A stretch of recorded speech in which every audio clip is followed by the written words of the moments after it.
Hello students, how are you? I hope you all are good. So start करते हैं आज का अपना लेक्चर। और आज हम लोग बात करने वाले हैं दैट इज़ टैक्सोनॉमिकल एड्स। तो मेरा नाम है हर्षित और स्वागत है आपका मेरे यूट्यूब चैनल बायोलॉजी क्लासेस में। तो चलो स्टार्ट करते हैं आज का अपना topic that is the taxonomical aids. ठीक है, इस एड्स को इस एड्स से मैच ना करें। ठीक है, बायो वाले हैं, थोड़ा सा मिसकन्फ्यूज़न हो सकता है। ये एड्स अलग होता है, that is the acquired immuno deficiency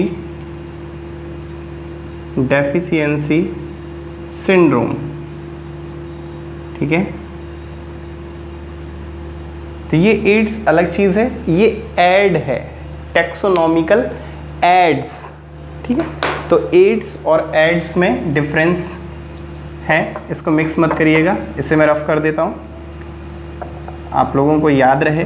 जिन लोगों ने पढ़ा है तो ठीक है, नहीं पढ़ा है तो उन लोगों को मैंने बता दिया कि एड्स अलग चीज़ होती है, एड अलग चीज़ होती है। ठीक है, तो चलो लेट्स स्टार्ट द टॉपिक और हम लोग बात करते हैं टैक्सोनॉमिकल एड्स।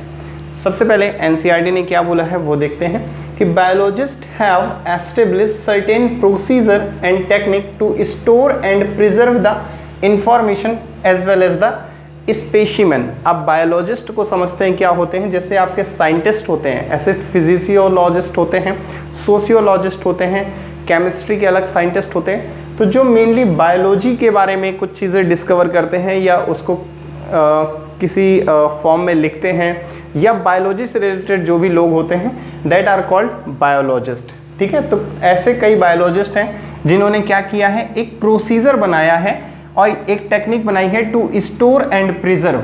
यानी कि स्टोर मतलब संभाल के रखने के लिए, प्रिजर्व या किसी को प्रिजर्व का मतलब होता है किसी चीज़ में, कंटेनर में, जार में, जैसे घरों में अचार रखा जाता है ना, दैट टाइप, इस तरह से किसी चीज़ को रखना, that is called preserve the information as well as the specimen.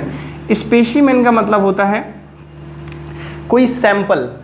ठीक है, स्पेसिमेन का मतलब होता है सैंपल, या इसी को हिंदी में बोलते हैं नमूना। जैसे हम लोग किसी दुकान में जाते हैं, किसी शॉप में जाते हैं, सपोज जैसे मोबाइल लेने जाते हैं, तो जब हम मोबाइल लेने जाते हैं तो हम बोलते हैं हमें ये वाला मोबाइल चाहिए। तो वो क्या करता है कि वो आपको एक्चुअली में मोबाइल नहीं देता। आप छोटे मोटे कस्बे में जाएंगे तो वहाँ पर हो सकता है आपको मोबाइल दिखाए, लेकिन आप जब बड़ी सिटीज़ में जाएंगे ना, दिल्ली मुंबई साइड, तो वहाँ पर क्या होता है, जब आप शोरूम में जाते हैं तो वहाँ आपको डमी दिखाई देते हैं।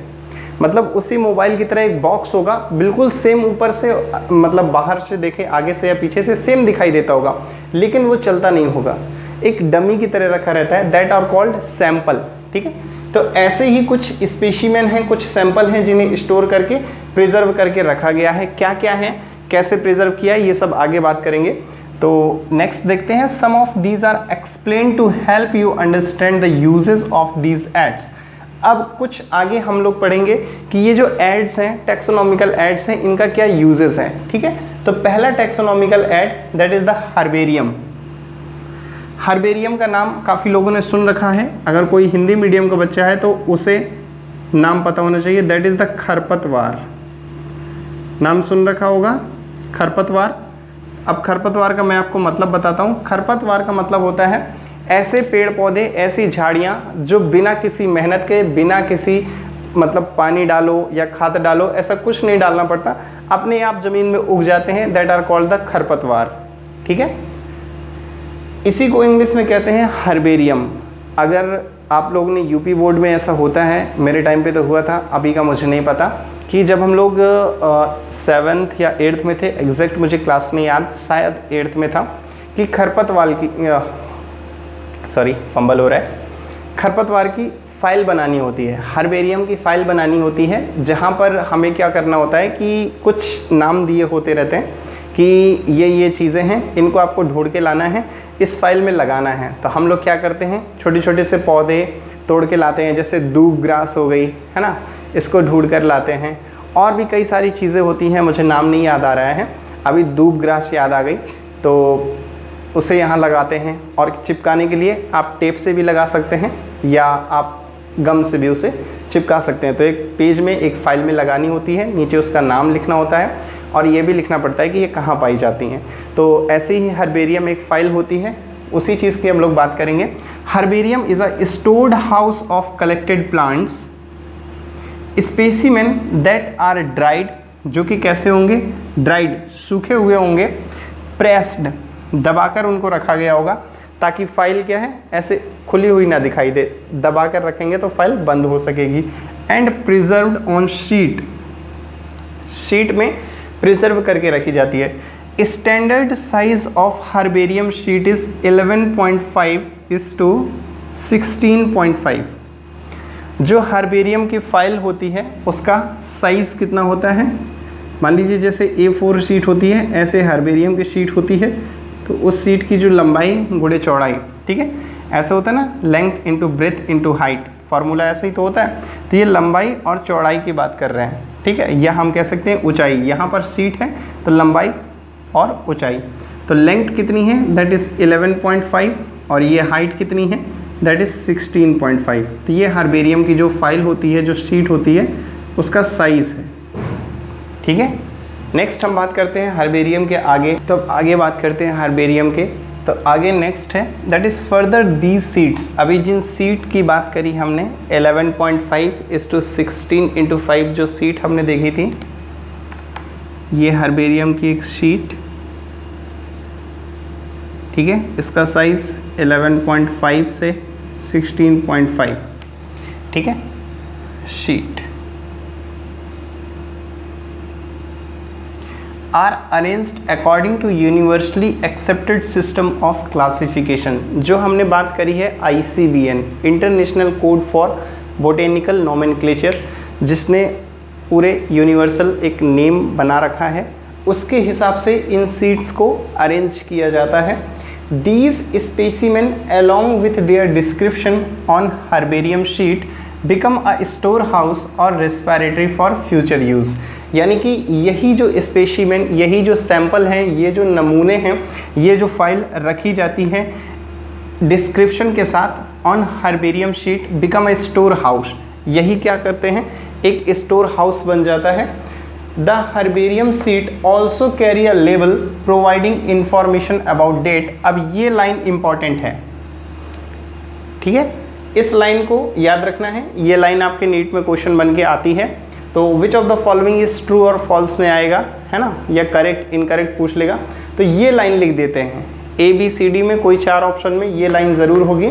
इस लाइन में क्या कहते हैं कि हर्बेरियम सीड्स में क्या क्या होता है, तो also carry a label providing information about, किसके किसके बारे में इंफॉर्मेशन होती है, तो डेट, प्लेस ऑफ कलेक्शन, कहाँ से कोई भी चीज़ कलेक्ट किया गया है, English, local and botanical name, English में नाम होगा, लोकल नेम होगा उसका, मान लीजिए लोकल नेम हमारे यहाँ दूब ग्रास है ना, हमारे यहाँ किसी भी चीज़ का अलग नाम होता है, दूसरी जगह जाएंगे तो अलग नाम होगा।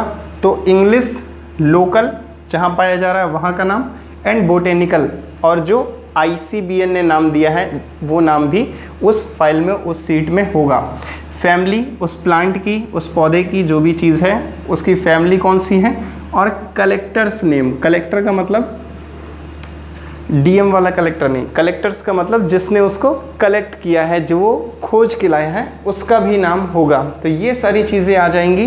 तो ये आपको याद रखना है कि डेट होगी उसमें, प्लेस ऑफ कलेक्शन कहाँ से कलेक्ट किया गया है, English, local and botanical name, family और कलेक्टर्स नेम, ये सारी चीज़ें कहाँ होंगी, आपके उस हर्बेरियम फाइल में देखने मिलेंगी।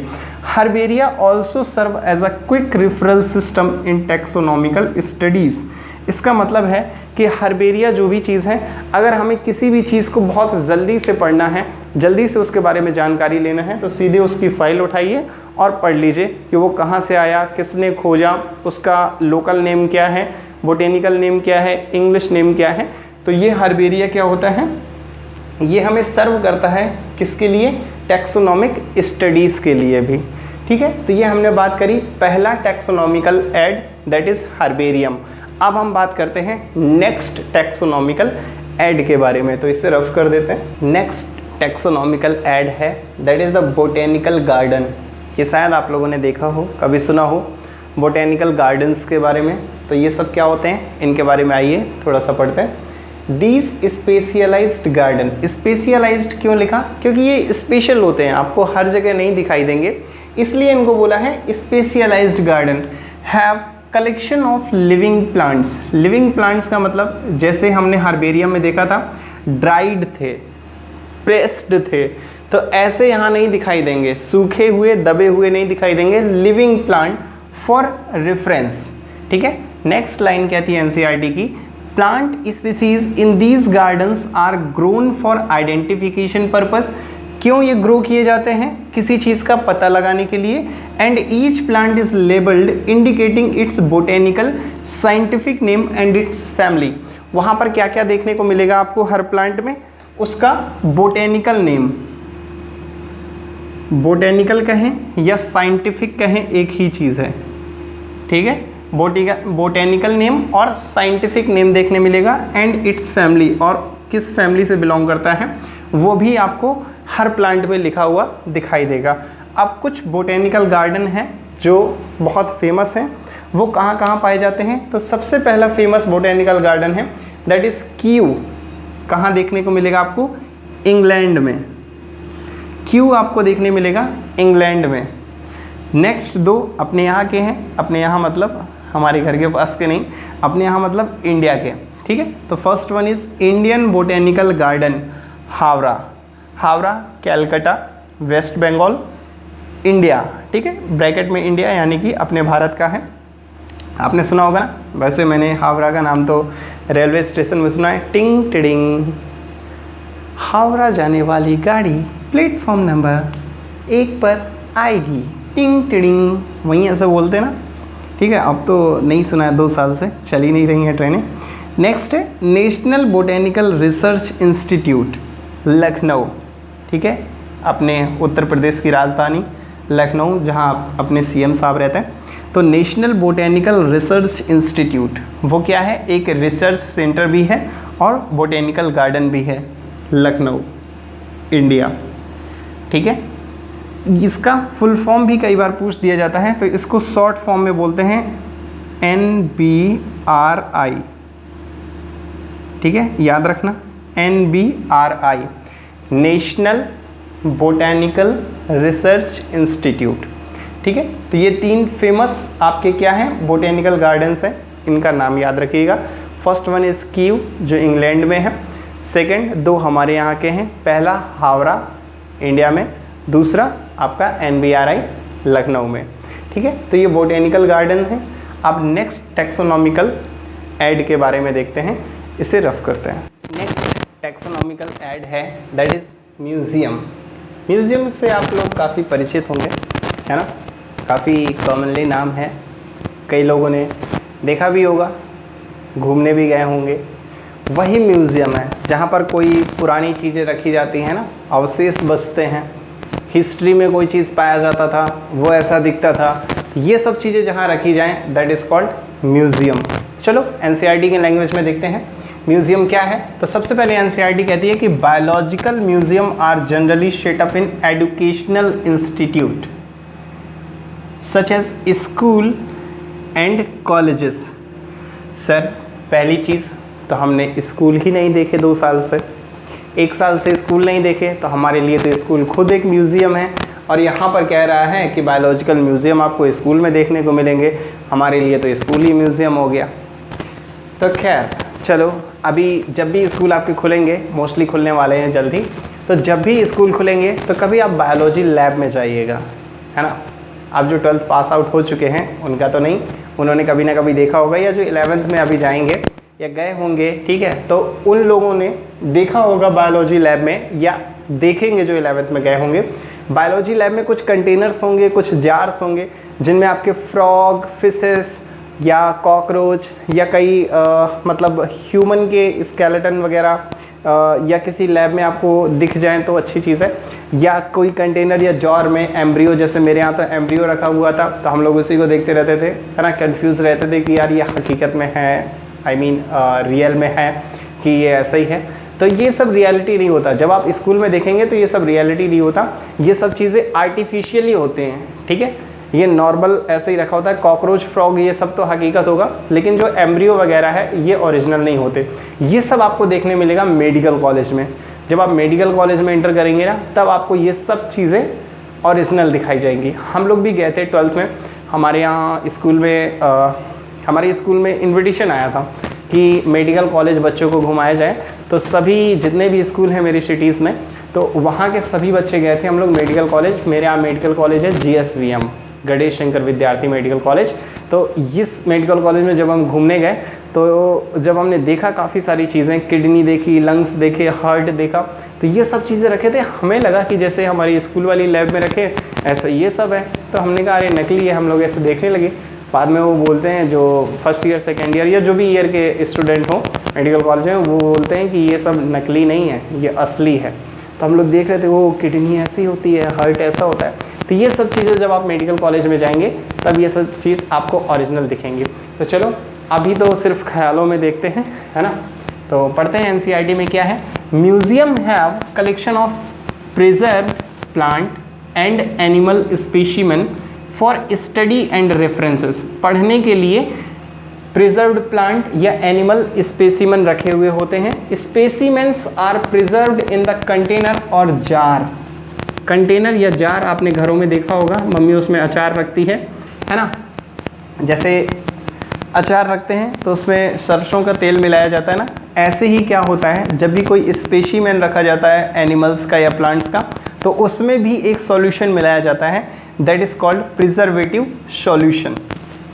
इन प्रिजर्वेटिव सॉल्यूशन, ठीक है।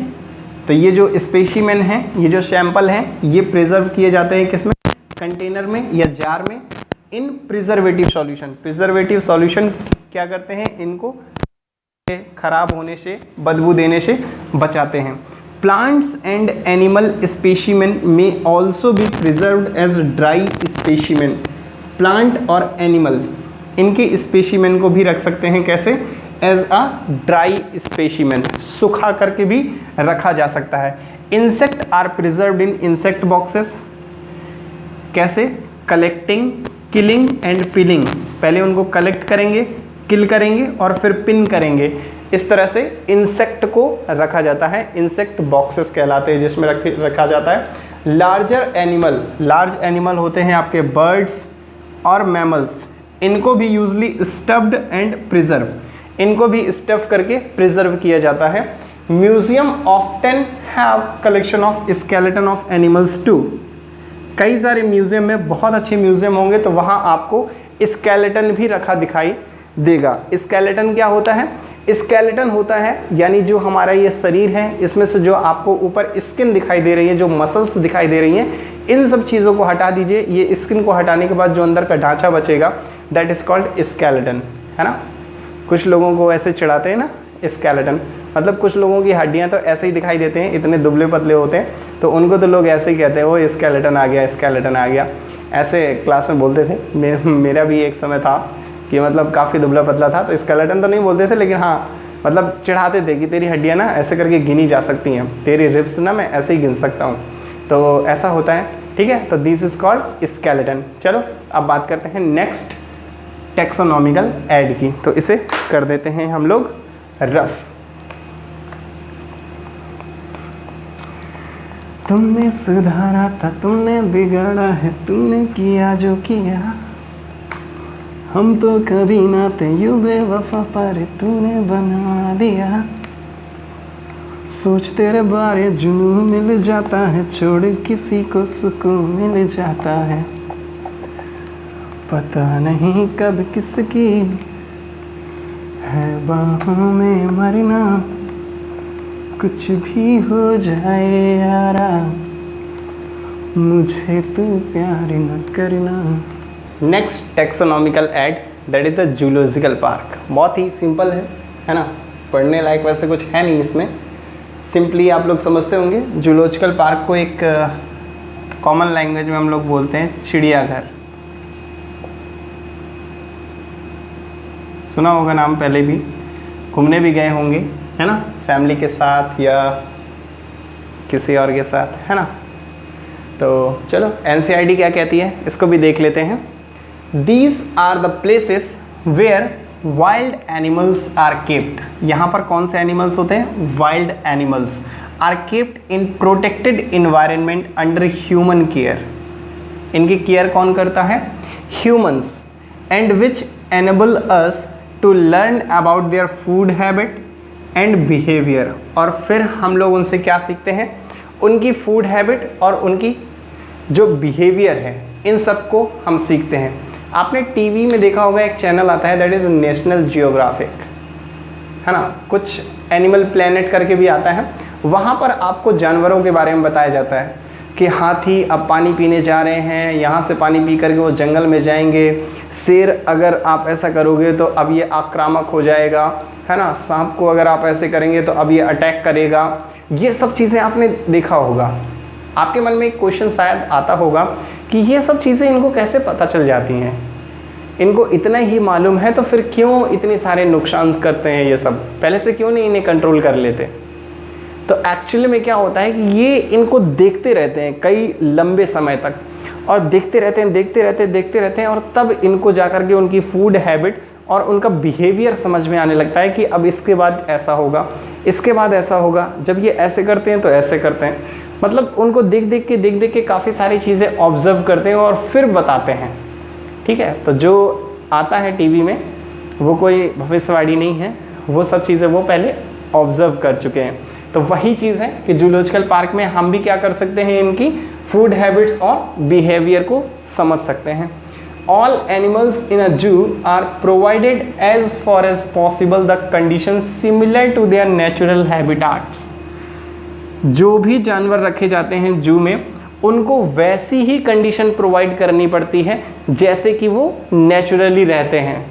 सपोज जैसे हम बात करें पेंगुइन की, पेंगुइन जो बर्ड होती है वो बर्फ़ में रहती है, ठंडे प्रदेश में रहती है। तो अगर हम उसे इंडिया में लाएंगे और जू में रखना चाहेंगे तो हमें वैसा ही क्या करना पड़ेगा? उसको हैबिटेट प्रोवाइड करना पड़ेगा। हमें वैसे ही कमरे बनाने पड़ेंगे जहाँ 24 घंटे बर्फ़ जमी रहे, तभी वो पेंगुइन वहाँ पर सरवाइव कर पाएगी। Childrens love visiting these park commonly called zoos, है ना। ये जूस नहीं है, जूस है ना, एक ये होता है ना जूस, ये जूस नहीं है, ये इसको पढ़ेंगे जूस। क्या पढ़ेंगे? वो होता है ना जू, तो दैट इज कॉल्ड जूस। इसको बोलते हैं चिड़ियाघर। क्या बोलते हैं? चिड़ियाघर। फालतू में जू लिख दिया, बर्ड हाउस लिख देते, समझ में नहीं आता कैसा, मतलब इंग्लिश में जू, हिंदी में चिड़ियाघर। ऐसे देखा जाए तो ये तो बर्ड हाउस हो गया ना, यहाँ पर तो शेर भी रहते हैं। खैर, जैसा नाम है क्या करें, वैसे ही पढ़ना पड़ेगा। ठीक है, तो दिस इज जूलॉजिकल पार्क। अब नेक्स्ट टैक्सोनॉमिकल ऐड की बात करते हैं, इसे कर देते हैं अपन लोग रफ। नेक्स्ट टैक्सोनॉमिकल ऐड है दैट इज की। अब ये की काफ़ी कन्फ्यूज़न है, ये समझ में नहीं आता इतना आसानी से, तो इसको पढ़ने से पहले मैं क्या करूँगा, आपको एक स्टोरी सुनाता हूँ। हो सकता है उस स्टोरी से रिलेट करके आपको ये चीज़ बड़ी आसानी से समझ में आ जाए। तो स्टोरी कुछ ऐसी है, जैसे आप घर में बड़े हैं, आपका छोटा भाई बहन है, या आप छोटे हैं, आपसे बड़ा कोई है ना। स्कूल में भी कई ऐसा होता है कि आपके बहुत सारे फ्रेंड हैं, या कई बार आप 11th में हो गए हैं, 12th में आ गए हैं, तो आप सीनियर हो जाते हैं। जूनियर आपसे बताते हैं कि भैया उसने ऐसा कह दिया, तो आप भी रौब में होते हैं कि यार अब तो 11th में आ गए हैं, अब कोई कैसे कुछ कह सकता है, हमारे पास शिकायत आई, अब तो हम मारेंगे। या कभी कोई लड़का आ गया, उसने कहा कि भैया हमें उसने मारा है, तो है ना, सीनियर का जलवा तो होता ही है थोड़ा बहुत स्कूल में। तो सपोज़ एक स्टोरी लेते हैं कि आपका छोटा भाई है, उसे किसी ने मारा, आया आपके पास रोता रोता कि भैया मुझे ना उसने मारा। आपने कहा किसने मारा? अब वो बता नहीं पा रहा, उसे नाम नहीं पता, उसने कभी देखा भी नहीं। तो आपने पूछा कि अच्छा उसका हुलिया बता, देखने में कैसा था? तो आपने कहा भैया वो लंबा सा था। तो आपने पूछा कि कलर कैसा था उसका? तो आपने कहा कि मतलब ठीक ठाक था, बहुत ज़्यादा गोरा भी नहीं था और सांवला भी नहीं था, मतलब एवरेज था। फिर पूछा कि अच्छा तो कहाँ मारा तुझे? तो उसने बताया कि वो उस दुकान में खड़ा था, वहाँ मारा। तो फिर आपने फिर पूछा कि अच्छा कपड़े कौन से पहने था, क्योंकि आप उस दुकान में भी तो बहुत सारे लोग होंगे ना। तो उसने बताया कि भैया वो ब्लू कलर की शर्ट पहने था। अब आप भागते भागते गए, आपने देखा कि वहाँ पर तो बहुत सारे लोग हैं। फिर आपने पूछा कि उसके बाल कैसे थे, उसने कहा कि उसके बाल थोड़े लंबे थे। अब आपने इन सब चीज़ों से ऑब्ज़र्व किया, यानी कि बाल लंबे थे तो इसका मतलब है कि जिनके छोटे बाल थे उनको हटाया। उसने कहा ब्लू कलर की शर्ट थी, तो ब्लू कलर में भी शर्ट कैसी, प्लेन ब्लू कलर की या टी शर्ट या लाइनिंग वाली? तो उसने बताया भैया लाइनिंग वाली थी। तो आपने देखा कि यार ब्लू कलर के तो दो लोग हैं, उनमें से एक को आपने हटाया, दूसरे को चूज़ किया, यानी कि जिसकी लाइनिंग थी ब्लू शर्ट में उसको चूज़ किया। ठीक है। तीसरा आपने देखा कि उसका कलर कैसा है, फिर आपने मैच किया कि उसकी हाइट कैसी है। तो इस एक एक चीज़ से आपको मिलता गया कि ये होगा, ये होगा या ये होगा, और एट दी एंड इन सारी चीज़ों ने मदद की और आपने उसे पकड़ लिया। समझ गए आपकी वो पान की दुकान में वही होगा, सुट्टा मार रहा होगा वही होगा, है ना। तो ये सब चीज़ें क्या है, कंट्रास्टिंग कैरेक्टर हैं, यानी कि एक को चूज़ करो, दूसरों को हटाओ और जो चीज़ चाहिए उसे पालो। तो वही चीज़ है की। अब आइए इसी स्टोरी से की को रिलेट करते हैं और देखते हैं कि कैसे कैसे क्या स्टोरी है और क्या की है। सबसे पहले की को समझते हैं कि की is used for identification of plants and animal. किसी भी एनिमल या किसी भी प्लांट को हमें ढूंढना है, उसके लिए की का यूज़ किया जाता है based on the similarities and dissimilarities, यानी कि एक चीज़ मिलती हुई होगी और एक चीज़ उसमें नहीं मिल रही होगी, डिसिमिलर होगी। उस बेस पर हम किसी प्लांट को या एनिमल को आइडेंटिफाई करेंगे।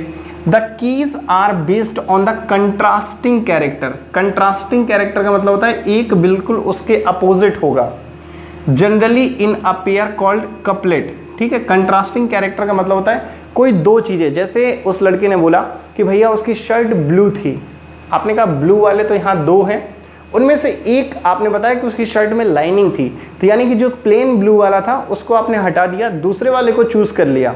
तो दिस इज कंट्रास्टिंग कैरेक्टर, एक उसके जस्ट अपोजिट है, एक में लाइनिंग नहीं है, एक में लाइनिंग है, तो दिस इज कॉल्ड पेयर। और उसने जो चीज़ बताया वो कैसा था, पेयर में था, वो दो चीज़ें बताई, आपको वहाँ पर दो लोग दिखाई दे रहे हैं, तो दिस इज कॉल्ड पेयर। और पेयर का मतलब होता है जोड़ा, और जोड़े को हम लोग इंग्लिश में बोलते हैं कपल्स। ठीक है। तो pair called couplet, it represent the choice made between the two opposite option. ठीक है। कोई दो चॉइसेस हैं, दोनों ही एक दूसरे के अपोजिट हैं। This result in acceptance of only one. अब क्या करना है कि दो ब्लू वाले हैं तो एक को चूज करना है और एक को क्या करना है, हटा देना है, तो रिजेक्शन ऑफ अदर। ठीक है। अब अगली स्टेप में पहुंचते हैं। Separate taxonomic keys are required for each taxonomic categories.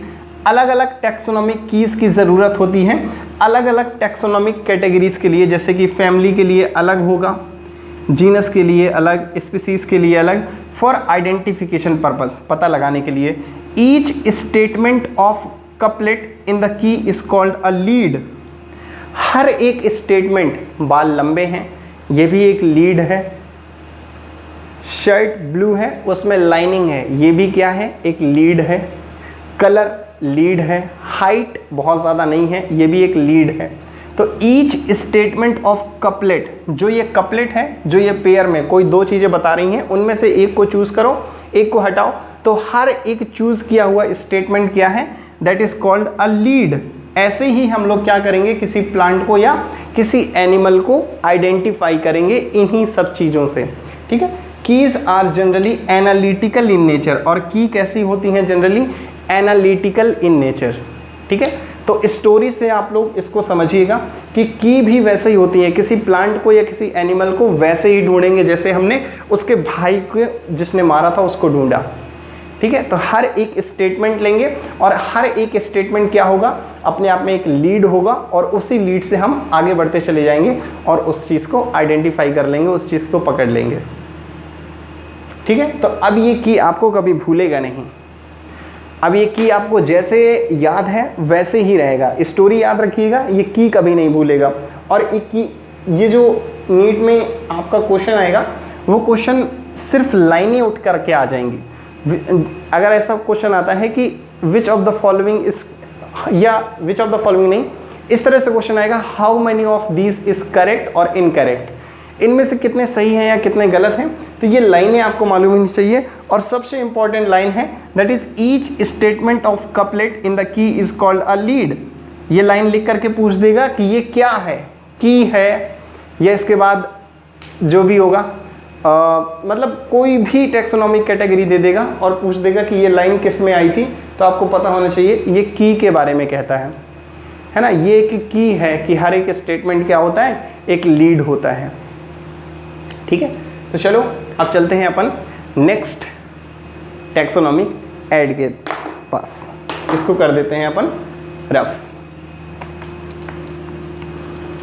आधी है रह गुजर, आधा है आसमां, आधी है मंजिलें, आधा जहां, तेरा हूँ जान ले, रूह मुझसे बांध ले, कर दे जिंदा विश्व तू, चप्पे चप्पे में तू, ख्वाहिश में तू, हर जिद में तू,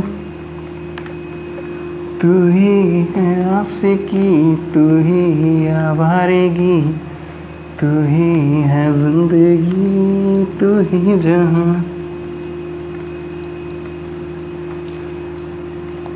चलो अब बात करते हैं नेक्स्ट टेक्सोनॉमिक ऐड की।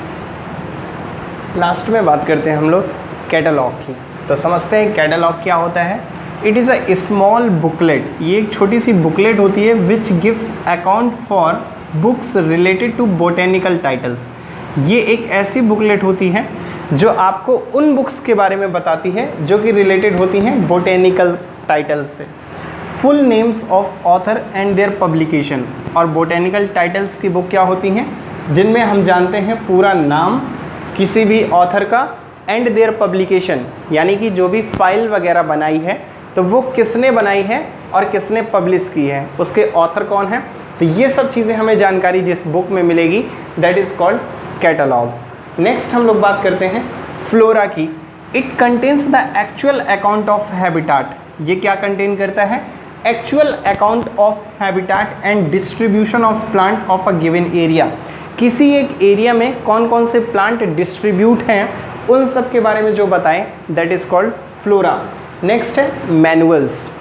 दे are useful in providing information for identification of name of species found in an area. किसी भी एरिया में कौन सी स्पीसीज पाई जा रही है उन सब की जो information they that is called manuals. Last है मोनोग्राफ। मोनो का मतलब होता है वन, ठीक है। बाई या डाई इसका मतलब होता है टू। बायोलॉजी में कहीं भी मोनो हो तो उसका मतलब होगा वन, और बाय या डाई किसी भी चीज़ के आगे लिखा हो तो उसका मतलब होगा टू। तो monograph they contain information on any one taxon. किसी एक टैक्सॉन के बारे में जो information they that is called monograph, ठीक है। सो सिंपली फ्लोरा, मैनुअल्स और मोनोग्राफ ये एनसीईआरटी में जो दिए हैं ये सीधे उठ करके नीट में आपके क्वेश्चन बनते हैं। कोई भी चीज़ घुमा फिरा कर नहीं, ये जो डायरेक्टली लाइन लिखी हुई है यही आपका नीट का क्वेश्चन होता है। ये लाइन लिख करके पूछ देगा ये क्या है, फ्लोरा है, मैनुअल्स है, मोनोग्राफ है, ठीक है। तो आपको ये क्या करना है, सिंपली इनको करना है BRL। BRL सर ये BRL क्या है बताता हूँ। BRL का मतलब होता है बस रट लो, रट लो। सर आप तो बायो समझाने की बात कर रहे थे, यहाँ रटने के लिए कह रहे हैं। हाँ मैं यहाँ रटने के लिए इसलिए कह रहा हूँ क्योंकि ये चीज़ें ऐसी हैं जो समझने के बाद टाइम लेंगी। कुछ चीज़ें समझने के बाद आसान हो जाती हैं, लेकिन ये चीज़ें ऐसी हैं जो समझने के बाद टाइम लेंगी। आप अगर इन्हें समझ के पढ़ेंगे और वहाँ पर जब आप क्वेश्चन सॉल्व करेंगे तब आप सोचने लग जाएंगे कि ये मैनुअल्स में था या फ्लोरा में था या मोनोग्राफ में था। उतनी देर में क्या है आपका क्वेश्चन समझ लो वो छूट गया, एक दो क्वेश्चन छूट गए। क्योंकि नीट का जो पेपर होता है is all about timing, not the information which you have. कितना नॉलेज है ये नहीं जानना, उस नॉलेज को यूज़ कितनी जल्दी करते हो ये जानना है। उसी पेपर को आप घर में आकर लगाओ, बड़े आसानी से हो जाता है। तो नॉलेज नहीं चेक करना, टाइमिंग, पूरा खेल क्या है, competition is all about timing. तो ये चीज़ें आपको क्या करनी है, BRL बस रट लो, ठीक है। तो ये आपका लास्ट था। इसी के साथ आज का लेक्चर करते हैं समाप्त। सो पढ़ते रहें, एंजॉय करते रहें, stay home, stay safe, thank you.